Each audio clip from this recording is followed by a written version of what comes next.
everything that I've heard and people that I've spoken to, Hollywood and Los Angeles, it's changed a lot since that time. With this one, it was like, okay, well, it's gonna be, you know, mid-'80s, and, you know, we want to kind of take off from where we were in X and venture into some sort of a different filmmaking style and era, kind of. I feel like the 70s in filmmaking was like kind of a breakthrough sort of golden era of American expressionistic, super grounded and gritty filmmaking in a way that we really had not seen. And in the 80s, I think that all of that got sort of dialed up a little bit, you know? Everything got a little bit more fluffy around the edges, you know?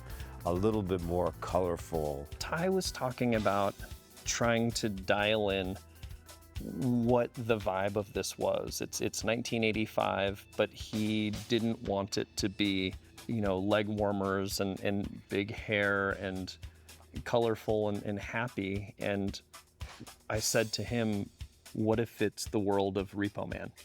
1984, Emilio Estevez, it's dirty, it's gritty. There are cracks in the sidewalk. There are weeds growing along the sides of the street. It's the dirty Los Angeles, you know, the dirty downtown, the dirty Hollywood that doesn't get portrayed in film as much. I know a killer actor I was spotting the hills if you're interested. Now I gotta get up early.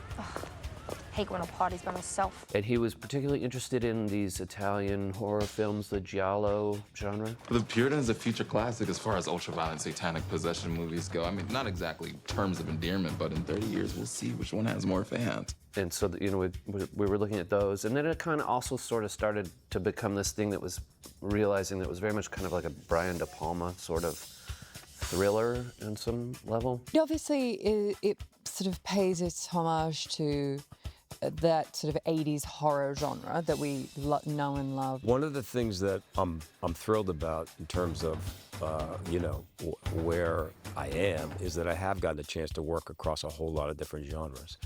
But I do love horror and I do love thrillers.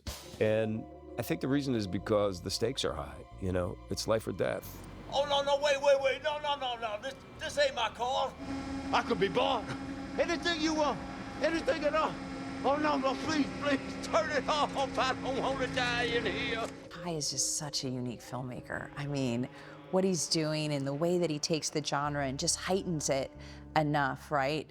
And it's just such a fun watch, and I don't know how to explain it. I feel like it's Hollywood in the 80s. So you've got like it's like neon and grit, and it's all the great seedy parts, and it's the height of sex and drugs and cults, and it's this intersection in time and place of ambition and fame and sacrifice. Name 5 celebrities who got their start in horror movies. Jamie Lee Curtis, John Travolta, Demi Moore, Brooke Shields, and MaXXXine fucking Minx. You can't make a Hollywood movie without Hollywood. So we had to figure out how to get the backlots, how to get Hollywood Boulevard, how to get the Mann's Chinese Theater, how to get the Hollywood sign.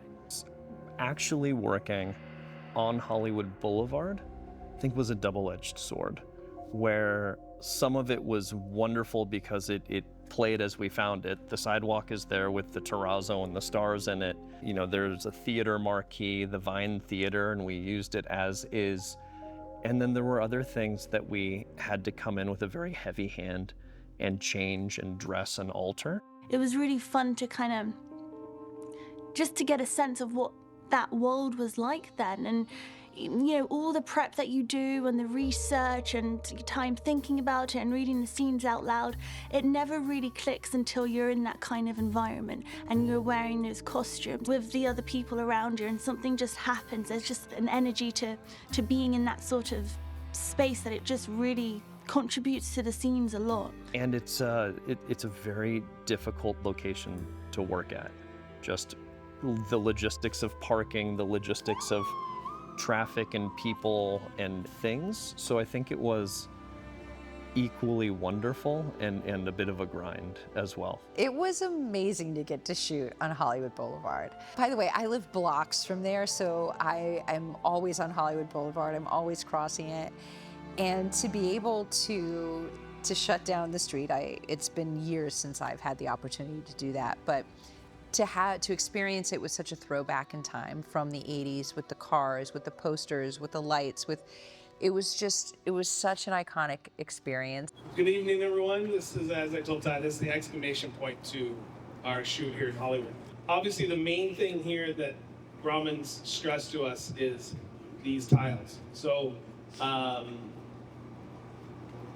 when we move into the forecourt, please keep all the heavy equipment either on the sidewalk or on plywood over the prints. So the Chinese theater, that's another location that was incredible because it's the real place. We didn't have to recreate anything. The footprints are in the concrete. The building is the building, but at the same time, it's a very costly location to be at, and we really had to show up, unroll our curtain, drop the spotlights, and do our things very quickly, and then get right back out again. But you know, like we rolled in there at midnight or whatever it was after half a day up down at the other end of Hollywood Boulevard, and basically had to have everything in place and turn it on pretty much before we even got there. So that was also a matter of going down there at night, taking a look at like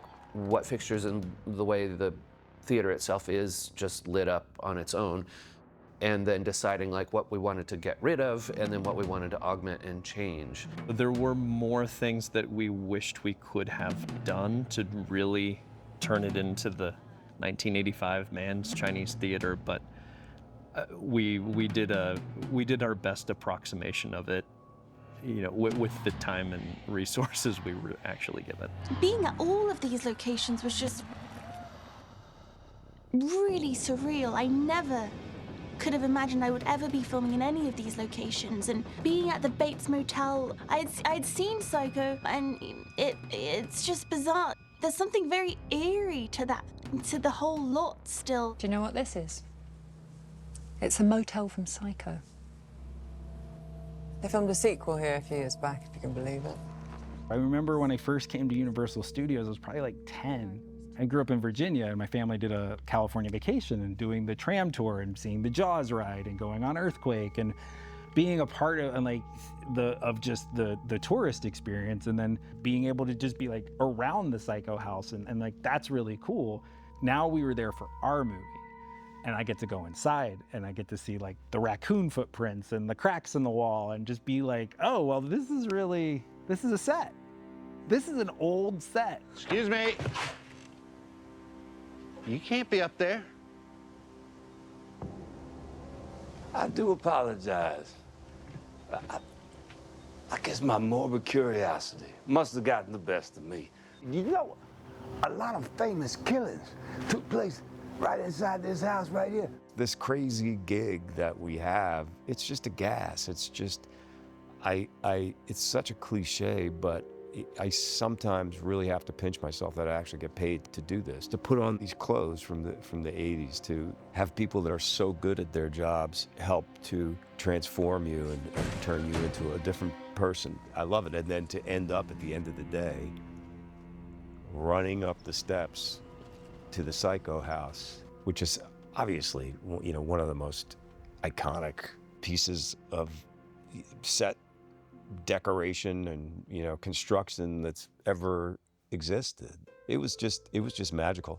I mean, this whole day is a dream. This is one of those days where you look around and you go, I'm so happy that I have this gig. This is such a great way, fun way to make a living, and I feel very, very grateful to do it. I'm a huge horror film fan. So much of horror from that point on is, kind of derives directly from Psycho. So it's really great. I'm just sorry we didn't get a chance to see the shower. you do the preparations for the scene and you think about it, but nothing can really prepare you for what it's like to actually be there on the day. There's just something, there's an air to it all that's still quite eerie. Uncharacteristically, because it's not really my thing, and it's not really, I don't think it's really Mia's thing either. She said, you know, we really need to go and have somebody take a picture of us in front of the Bates Motel. And I was like, yeah, you're right. So we went down and someone took a couple of pictures of us with the motel and then with the house in the background. It was a great day. It was really surreal, the entire experience. It was very meta in many ways. You know, at the end, Maxine says, you know, I just never want it to end. And really, that's how I feel. I never want it to end.